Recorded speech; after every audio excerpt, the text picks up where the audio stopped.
ওম অখণ্ড সংহিতা বা শ্রী শ্রী স্বামী স্বরূপানন্দ পরমহংসদেবের উপদেশ বাণী। ঊনবিংশ খণ্ড। অসবর্ণ বিবাহ। প্রশ্নকর্তা প্রশ্ন করিলেন, অসবর্ণ বিবাহ যদি কেউ করে তাকেও আপনি আশীর্বাদ করবেন? স্বগোত্রে যদি কেউ বিবাহ করে তাকেও আপনি আশীর্বাদ করবেন? আত্মীয়তার নিষিদ্ধ গণ্ডির মধ্যে যদি কেউ বিবাহ করে তাকেও আশীর্বাদ দিবেন?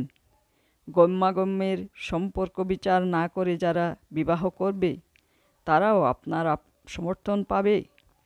শ্রী শ্রী বাবামণি বললেন, প্রশ্ন হলো অনেকগুলি, একটা একটা করে জবাব দিচ্ছি।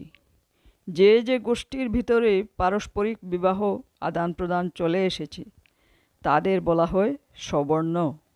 সাধারণত ব্রাহ্মণে আর ব্রাহ্মণে, ক্ষত্রিয়ে আর ক্ষত্রিয়ে, বৈশ্যে আর বৈশ্যে, শূদ্রে আর শূদ্রে বিবাহ চলে। একে বলে সবর্ণ বিবাহ। সবর্ণ মানে সমবর্ণের লোক।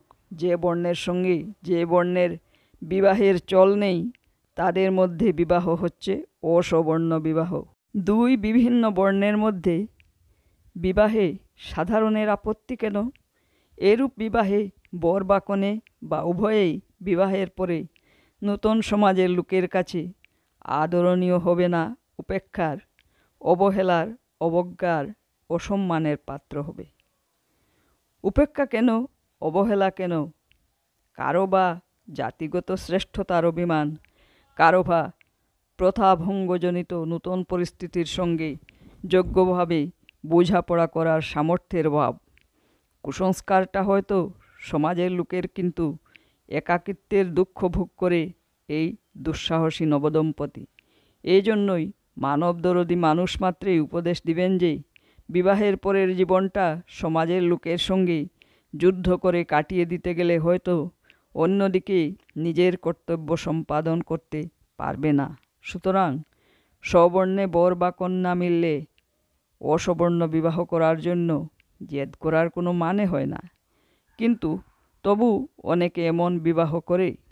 কেউ যদি এমন বিবাহ করেই থাকে তবে তাদের পিছনে শত্রুভাবে লেগে পড়ার ভিতরে কোন সার্থকতা আছে? সামাজিকভাবে তাদের পুত্রকন্যারা ভাবিকালে কীভাবে গড়ে উঠছে বা বেড়ে উঠবে এই চিন্তাটা তাদের করতেই হবে। তাতে যদি তারা কর্তব্যের ত্রুটি না করে তবে এই বিষয়ে আর কারো কোনো কথা বলার প্রয়োজন দেখি না। বিবাহ মানে শুধু স্বামী ও স্ত্রীর মিলনই নয়। বিবাহ মানে পুত্রকন্যাদের আবির্ভাব সম্ভাবনা। বিবাহ মানে পুত্রকন্যাদের ভাবি জীবনের সুগমতা বিধানের দায়িত্ব।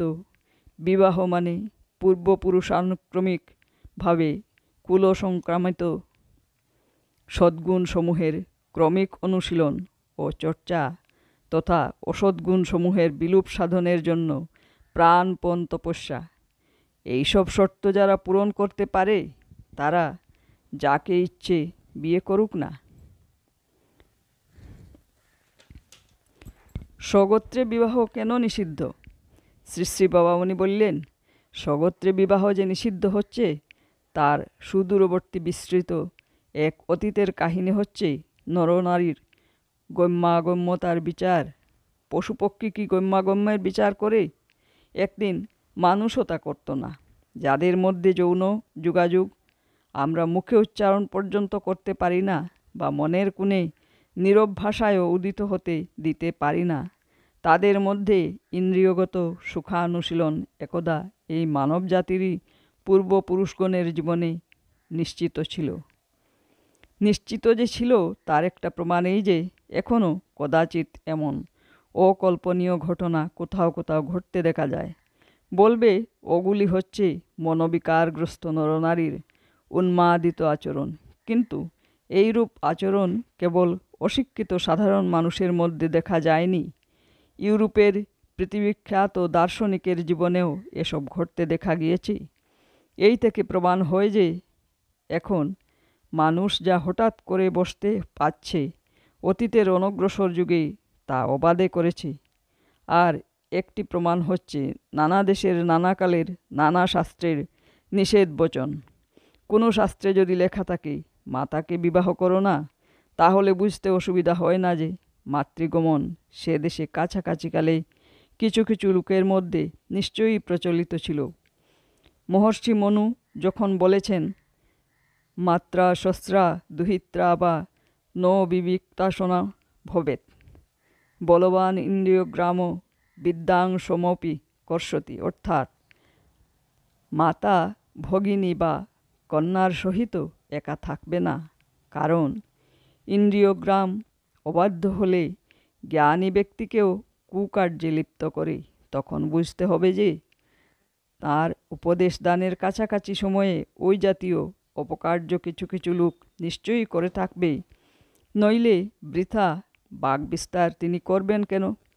কিন্তু সভ্যতার ক্রমবিকাশের সঙ্গে সঙ্গে মানুষের ভিতরে সমাজ চেতনা এলো, সংসার চেতনা এলো, সংসারের বিভিন্ন মানুষগুলির সম্পর্কে সম্বন্ধ চেতনা এলো, প্রতিটি সম্বন্ধের সম্মান মর্যাদা এবং প্রতিটি মানুষ সম্পর্কে কর্তব্যবোধ জাগলো।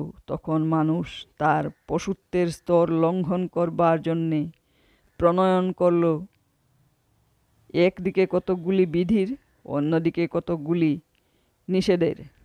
বিধি হলো বৈপ্লবিক, নিষেধটিও হলো বৈপ্লবিক। বিধি হলো নরনারীর যৌন মিলন সুখ লাভোদ্দেশ্যেই হোক আর অপ্রত্যাশনের জন্যই হোক, অবারিত হবে মাত্র তখন যখন উভয়ের মধ্যেই সর্বজন স্বীকৃতভাবে একটি বিবাহ হবে। নিষেধটি হলো এই যে নির্দিষ্ট কতকগুলি শোণিত সম্পর্কের মধ্যে বিবাহ কদাচ অনুমোদিত হবে না। ঘনিষ্ঠ শোণিত সম্পর্ককেই বর্জন করে চলার আবশ্যকতা বোধ থেকেই স্বগোত্রে বিবাহ নিষিদ্ধ হয়েছে। একদল বৈজ্ঞানিক এই নিষেধ বাক্যটির সমর্থনে একথাও বলে থাকেন যে ঘনিষ্ঠ রক্ত সম্বন্ধের মধ্যেই কনস্যাঙ্গুইনাস ম্যারেজ দ্বারা উন্মাদ রোগীর সংখ্যা বর্ধিত হচ্ছে। স্বগোত্রে বিবাহ কখন হইতে পারে? শ্রী শ্রী বাবামণি বললেন, একটা বিশাল গোচারণ ভূমির চারদিকে বাস করত চার জাতি, ব্রাহ্মণ, ক্ষত্রিয়, বৈশ্য আর শূদ্র। গোত্রপতি শাণ্ডিল্যের হয়তো এর ঈশান কোণেই আশ্রম। সকল অধিবাসীর একটি মাত্র গোত্র, শাণ্ডিল্য গোত্র। স্বগোত্রের মধ্যে বিবাহ চলবে না বলেই এই গ্রামের ছেলে মেয়েদের বিবাহ হবে ভিন্ন গোত্রপতি ঋষির শিষ্যদের মধ্যে কারো মেয়ে বা ছেলের সঙ্গে। স্বগোত্রে শুধু বিবাহই চলবে না তা নয়, স্বগোত্রে বিবাহের কল্পনাটাও করা হবে না। ফলে গ্রামীণ কিশোর কিশোরীদের আত্মসংযম রক্ষায় সহায়তা করত এই ব্যবস্থাটি। এখন শাণ্ডিল্য গোত্রীয় ছেলে বাস করে নাগপুর, 10 পুরুষে কেউ পূর্ববঙ্গে আসেনি, আর শাণ্ডিল্য গোত্রীয় কন্যা বাস করে চট্টগ্রামের রাঙামাটি, 7 পুরুষে কেউ মধ্যপ্রদেশে যায়নি। এমতাবস্থায় শুধু স্বগোত্র বলেই তাদের মধ্যে বিবাহ হতে পারবে না, এই ব্যবস্থা এ যুগে অচল। কিন্তু তোমার গোত্র কাশ্যপ আর মামাতো বোনটির গোত্র ভরদ্বাজ বা পিস্তুত বোনটির গোত্র বাৎস বা মাস্তুত বোনটির গোত্র সাবর্ণ, সুতরাং এদেরকে বিবাহ করলে তো আর স্বগোত্রে বিয়ে হলো না। এই যুক্তিতে তুমি মামাতো, পিস্তুত বা মাস্তুত বোনকে বিয়ে করে বসবে, সমাজ সেইটি হতে দেবেন না। তাঁদের যুক্তি এই যে তোমার মামার বা মাসিমার ভিতরে তোমার মায়ের পিতৃরক্ত, তোমার পিসিমার ভিতর তোমার বাবার পিতৃরক্ত রয়েছে। এত নিকট রক্ত সম্বন্ধের ভিতর বিবাহ অসঙ্গত। হরি ওম।